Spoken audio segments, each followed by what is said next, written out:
rushing about. Definitely need an haircut. Bit of a different one today. Got a 330D loaded up. We'll have to go for a dyno session, which is a bit annoying when you've got your own dyno. But to race in the championship that we race in, I've got to take this and get it dynoed on a hub dyno. And it's got to make, I think we'd worked it out, because this is measured at the wheels at this dyno. I think we need about 270 at the wheels, which on our dyno this did about 255 at the wheels, something like that. So we'll see what it does. Whatever it does, it does. And then straight from the dyno, I'm heading down to Silverstone tonight after seeing the children for a little while, and then we're going on the GP track tomorrow, which every time we take a car to the GP track something breaks, whether it's the gearbox or the engine. So we'll see how we get on, and we'll go from there. I'm late, so I best go.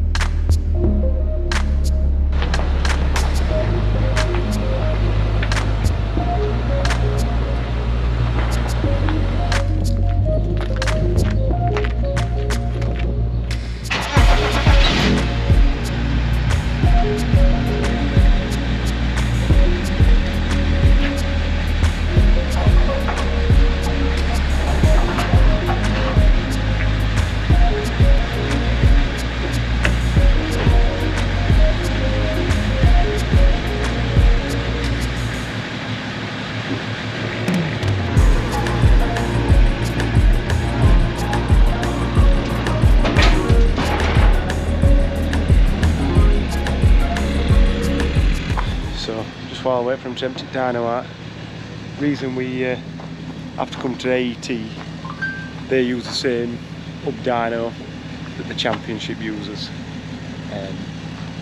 Otherwise I'd have to drive to Ipswich or hope that the dyno would be at the next event, which I'm not sure if it's going to be or not. They said that they weren't available to dyno it anyway, so we don't want to be entered into a guest class, because we did that last time and we'd have got some trophies.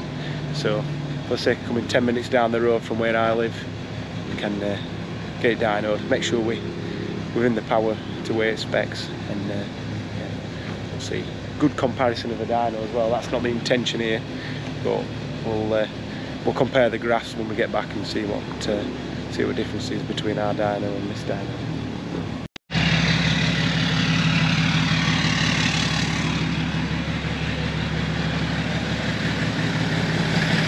Go in. See if I can drive without steering wheel.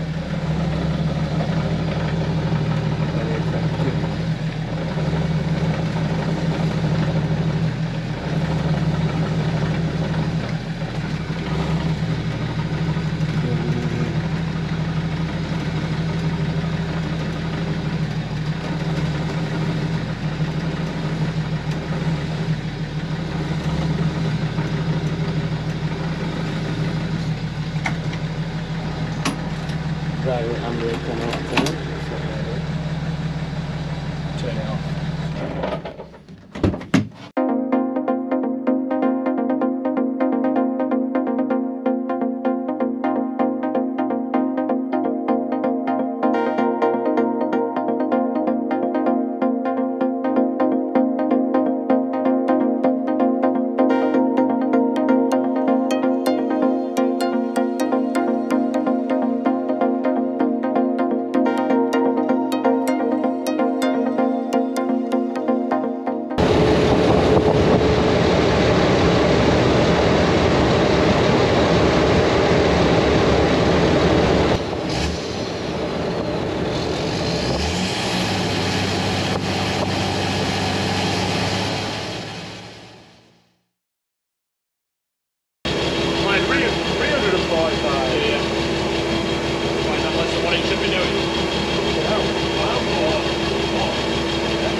So the dyno is done.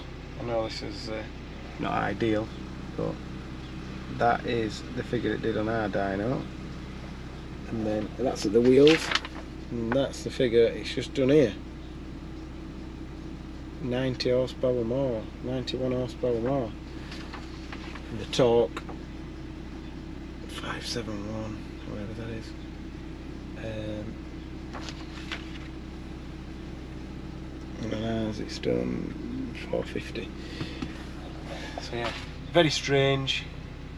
Not sure why there's that much difference in it. Don't really make any sense. The implication that has is at the weight that we're at, the power that we're at, that works out at 228 or whatever, 220 odd horsepower per tonne, which rather than being in class B, we're up to be at top of class B or sort of in class A, it puts us in middle of class S, which is full of TCR cars and stuff like that. So I'm going to figure out what's gone wrong here. We're going to do the track day tomorrow, so this video will just merge into that, I think. Maybe not. But yeah, they're, if the lap times are not there, then I think I need to get it back on our dyno and see what's going off, and then decide if it's coming back here or go into the other dyno and see. This is what I hate about not being able to do the power to weight on our dyno, but we'll see. We'll go from there. Too late to be messing about like this.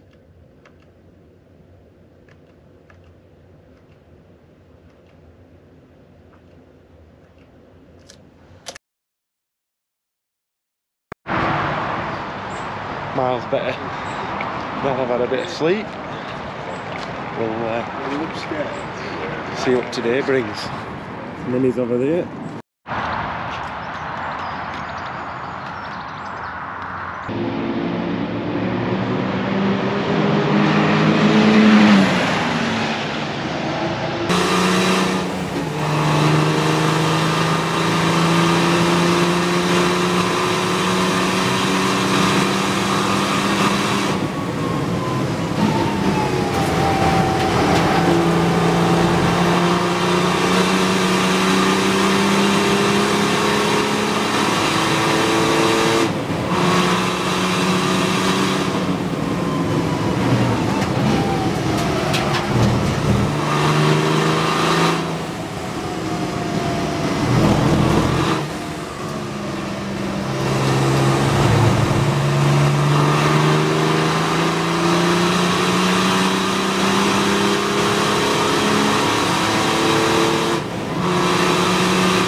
Windows popped out as well. We'll do temps and pressures first. Temps and pressures first.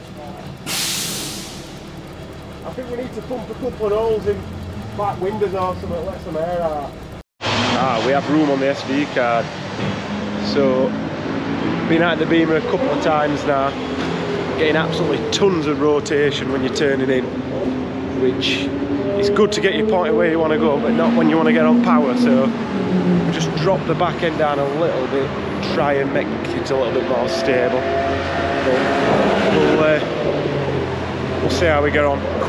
Coolant's fine, oil temps are getting pretty hot and EGTs are getting a bit hot. And seeing as we've blown over on dyno, we need to take some power out of it and re-dyno it, so we'll see how we get on anyway.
vibrated.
Gone into limp mode. Yeah, it's not making no boost. Yeah. Is it? Yeah. Right.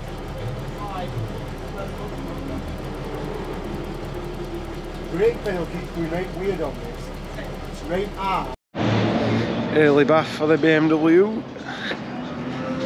Not very happy with it, but managed to do some improvements, make it a bit less aggressive in the bends. I've got a bit of an anti-roll bar issue to fix, but this is what paid to end up borrowing a CV clamp off somebody, but it's just going to pop off.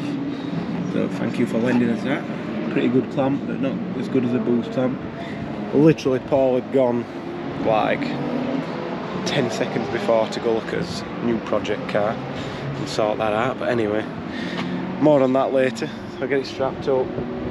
We're going home. It's definitely not as quick as the dyno suggested yesterday, so there's work to do, but we'll figure out and go from there. So this is the day after the track day. Is it 2 days after? Can't remember. They're all merging into one. But we've managed to get a chance to put this back on the dyno. So to recap what happened on the track day, the car was pretty quick. I think it worked out 18 mile an hour quicker than the Golf on the longest straight, which it does mean it's got more power, which is expected because it weighs 300 kilos more, but it doesn't necessarily mean it's faster on a lap, which I think we should have been something like, oh, I don't know, 223s, 224s to be competitive in the Class S that we'd be in with the power to weight this supposedly has. And we're nowhere near, we still weren't as quick as the Golf, which is in Class A. So we know that we haven't got everything we should have, but we're never at the top of the class. So what we've decided to, again, a little bit too warm, oil again a bit warm, which I need to look into why, because it's got a massive oil cooler on now. But the EGTs are getting a little bit too warm, which means we're just pushing it a bit too hard. But the thing we've always been battling with on this car is the exhaust manifold pressures. No matter what turbo you've got on there, the manifolds are terrible. So we're probably going to end up making another manifold at some point, but it's not an easy job either. But the main thing with this car, the main thing that we're going to do, scrap the dyno that we went to last time. That's not going to be the championship one. We need to turn it down, do what we're doing, regroup and get things back sorted. We found a few things we want to change on the car, the anti-roll bars and spring rates, stuff like that. We want to have a little play with them if we can. A little bit too tail happy, even in fourth gear you could get it to, if you get it a little flick, you get it to go mental, which is not what we want when you're racing. It never used to be like that. So we're going to sort that out. So the other dyno we did like 570 foot-pound of torque, which this is doing 600 on here, which that is at the flywheel and that's supposedly at the wheels, but I never really, I don't know, it doesn't seem to work when you do it the other way around. But then the horsepower on our dyno, 281, whereas on the championship dyno, that was 344. And if you look here, we're making our peak here, this is where we start restricting it a lot. So like 3450, that is roughly, that's the peak at our power. And then it drops all the way to sort of 5 grand. On the championship dyno, it's making sort of peak near sort of 3750, 3800. No way. The beep. There'll be a small beep. So this obviously, the shape of the graph is quite important, which if we start taking more out here, we're going to lower our peak on our dyno, but it's not going to lower it here. So we're going to have it dropping even more.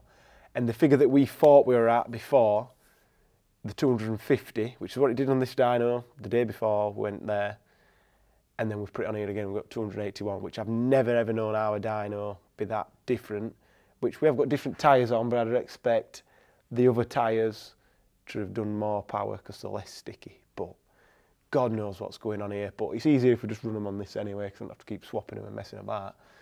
But we've gained 30 horsepower here, but then we've gained like, or we thought we'd gain like 90 horsepower there, but we've not gained more like 60 odd. But still, that's quite a difference to be playing with. And obviously, looking at the lap times and looking at what it's done, it's not really, I think this is more representative of what's going on. It's a little bit faster than the Golf because it's got a bit more power. But for that to be doing the lap times of the Golf, we're going to have to develop the car a lot more. So I think what we're going to do is trim this back again, get it to the 250 that we know we need to be at, try and leave the torque as much as we can, but we're still going to have to drop it a bit, I think, in places.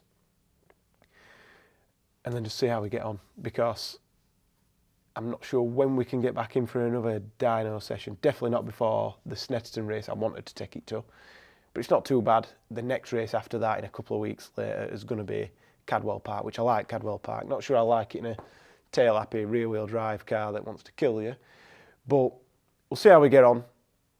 It's been a bit of a pain. What the original intention of this video started out as and what it's turned into is not, it never intended on being a dyno slagging match, but it does just show you what we're up against with our dyno, in the fact that we're getting 280 and at another dyno you can have 344. It's crazy, which when you're looking at the flywheel figures, on their dyno that's probably nearer to 400, and on our dyno it's only 320, something like that. So it is a massive difference. Obviously we're pushing these to try and get as much as we can, and we're not getting the figures other people are getting from their cars, which AET are not one of the companies that comes up all the time saying that they've got more power than we've got from a diesel, because they don't really tune diesels and not many people take their diesel cars here, at least that we see.